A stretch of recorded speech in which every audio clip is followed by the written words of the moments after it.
се. Това е нова част на видеа, в които няма дупка. Както виждате, новото, че няма дупка, а новото е, значи, избирам си нещо, например крак, воле, нещо задна главичка и трябва да вкарам в горната част на вратата.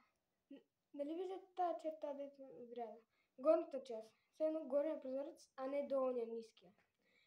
Това не е прозорец, разбира се, но това е давен пример. И с днешното видео започваме с нормални шутове, както в първата част, да вкарам дупката. Нормални шутове, шутя си, как знаете, и трябва да си горе. Това за мен е много лесно. Ще го направя. Имам 10 опита, 10 от 10 ще го... не е 10, аз пък 5-6 опита. 5 от 6 трябва да направя, поне 6 опита. Ако един пропусна, трябва 5 от 6 нещо да направя така. И започвам първия опит. Първият опит баш са само е. Ваш първи опит, сега не трябва да се сравним нито един път. И то това предизвикателство уж лесно, пък трудно. Ай, трети опит. Айде, мачкай. Следващ. Ух, това... Има нещо между другото 3 опита.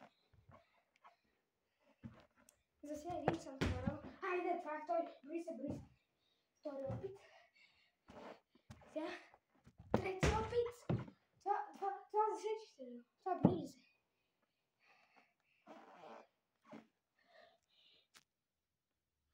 Така, продължаваме.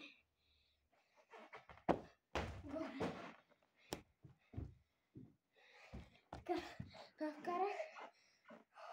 Последен опит. Или последен два. Последен. Хайде. Аре, още един набързо. За вас специално го правя. 4 или 5 от 6, от 7 даже вкарах. И хайде, чао до следващото видео. Това е първа част. Ще правим още части. Айде, чао до втора част.